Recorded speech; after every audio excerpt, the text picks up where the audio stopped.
السلام علیکم ورحمۃ اللہ۔ آپ تمام حضرات اللہ سے امید ہے کہ بخیر ہوں گے۔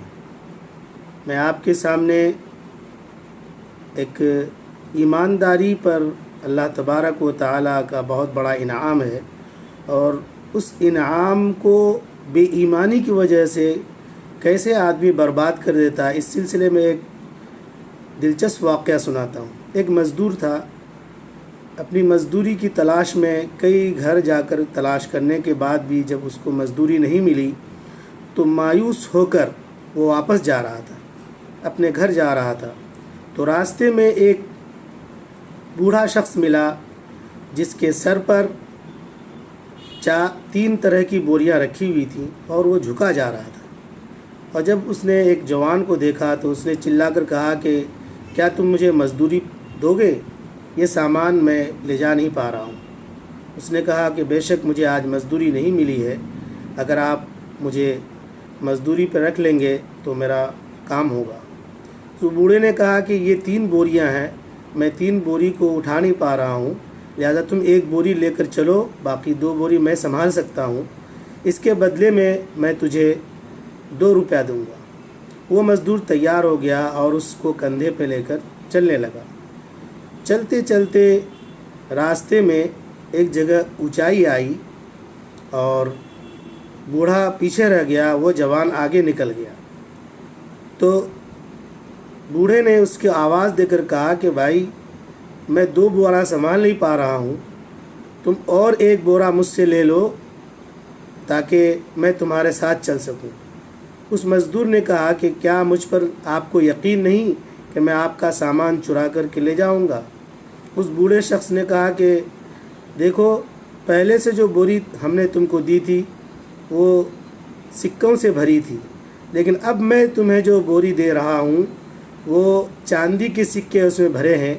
کیا پتہ آج کل ایمانداری تو ختم ہے، پتہ نہیں تم بھاگ بھی سکتے ہو، اس لیے پر تمہارے پر یقین نہیں ہے۔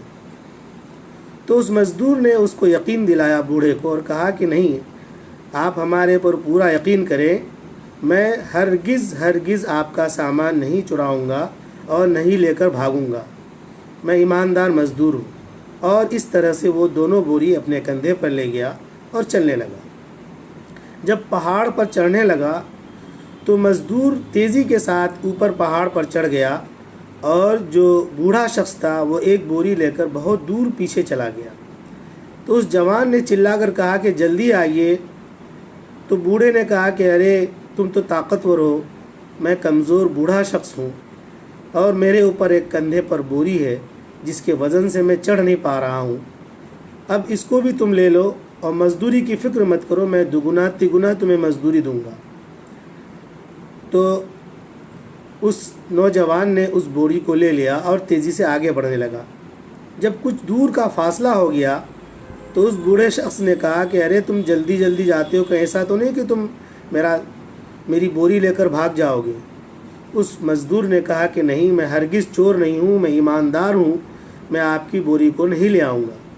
اس بوڑھے شخص نے کہا کہ دیکھو، جو تیسری بوری ہم نے دی ہے اس میں سونے کے سکے بھرے ہیں، اس لیے مجھے خوف ہو رہا ہے، آج کل ایمانداری ختم ہے، کہیں ایسا نہ ہو کہ میری پوری زندگی جمع پونجی برباد ہو جائے اور تم لے کر بھاگ جاؤ۔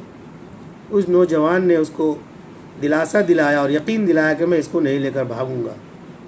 اس طرح سے نوجوان تیزی کے ساتھ بہت دور آگے نکل گیا اور بوڑھا شخص بہت پیچھے رہ گیا۔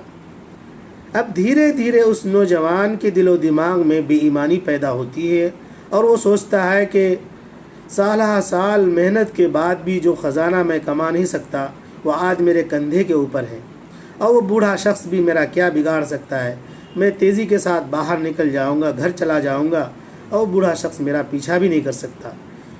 ایک دن اور چند منٹ کے فیصلے سے میں کروڑ پتی بن سکتا ہوں۔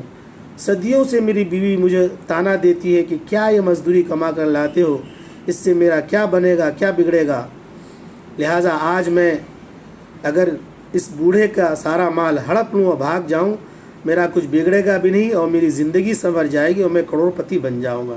یہ سوچتے ہی ساتھ اس کے ایمان ڈگمگا گیا اور وہ بوری لے کر بھاگ گیا۔ تیزی کے ساتھ بھاگنے لگا. اس وزن کی وجہ سے اس کی سانس پھولنے لگی، اس کے باوجود بھی وہ سامان لے کر بھاگتا چلا گیا. ہانپتے ہانپتے گھر پہنچا اور بیوی کو کہا کہ دیکھو آج میں زندگی بنا کر لایا ہوں. اور بیوی سے کہا دیکھو یہ بوری کھولو، اس میں سونے کے سکے ہیں، اس میں چاندی کے سکے ہیں، اس میں پیسے ہی بھرے ہوئے ہیں. دونوں مل کر بوریوں کو کھولا. کھولنے کے بعد جو دیکھتا ہے، دیکھ کر وہ نوجوان آنکھ پھٹی کی پھٹی رہ جاتی ہے اور بے ساختہ اس کا دماغ خراب ہونے لگتا ہے. اس تینوں بوری میں مٹی کے سکے بنے ہوئے تھے اور اس میں کچھ بھی روپیہ نہیں تھا، ایک بھی روپیہ اس میں موجود نہیں تھا. ان سکوں کے بیچ، اس مٹی کے بنے ہوئے سکوں کے بیچ ایک پرزہ رکھا ہوا تھا، ایک لکھا ہوا خط تھا. جلدی سے اس نوجوان نے اس میں دیکھا تو اس پرچی میں لکھا ہوا تھا، جس کو غور سے آپ سنیں، یہی اصل سبق ہے. اس پرچی میں لکھا ہوا تھا کہ میں ایک ایماندار اور وفادار اور اپنے کام کے تئیں بہت ہی پکا سچا ایماندار کی تلاش میں ہوں کہ اگر وہ ایماندار مل جاتا ہے تو میں اس کو اپنے ملک کا، اپنے علاقے کا خزانچی بناؤں گا اور امیر بناؤں گا، اور سب سے ملک کا جو بڑا پوسٹ ہوتا ہے میں اس کو دوں گا. اسی کی تلاش میں تھا، لیکن تم نے بے ایمانی کی اور اپنی بے ایمانی کی وجہ سے ایک بہت بڑا پوسٹ، ایک بہت بڑا مرتبہ اپنے ہاتھ سے تم نے کھو دیا. اگر آج تم اپنا یقین پر جمے رہتے، اپنی ایمانداری پہ جمے رہتے اور جیسا کہ تم منہ سے کہہ رہے تھے ویسی اس بات پر جمے رہتے تو مجھے بھی یقین ہو جاتا اور میں تجھے اپنے ملک کا خزانچی بنا دیتا اور تم ایک بہت بڑے اونچے عہدے کے مالک ہو جاتے. لیکن تم نے ایسا نہیں کیا، جس کی وجہ سے آج تم جس حالت میں تھے اسی بدتر اور بدترین حالت میں تم زندگی بھر رہو گے. محترم حضرات، اس واقعے سے ہی خلاصہ نکلتا ہے کہ کب اور کس وقت اور کس گھڑی اللہ تبارک و تعالی ہمیں کون سی نعمت سے نوازنا چاہتا ہے، اس کا ہم تمام کو احساس رہنا چاہیے اور ہر وقت اور ہر لمحہ اور ہر گھڑی ایمان کے ساتھ وقت گزارنا چاہیے، تاکہ کس پل اور کس گھڑی کون سی اچھائی کے بدلے اللہ تعالی ہمیں کون سی نعمت سے نوازے گا مجھے نہیں معلوم. اس لیے ہر لمحہ، ہر گھڑی، ہر وقت ایمان کے ساتھ اور یقین کے ساتھ اور اللہ تبارک و تعالیٰ کی رضا کے خاطر کوشش کرتے رہنا چاہیے. اللہ ایک نہ ایک دن اس ایمان کے بلبوتے پر، یقین کے بلبوتے پر بہت بڑا انعام سے نوازے گا. اللہ ہم تمام کو عمل کی توفیق نصیب فرمائے.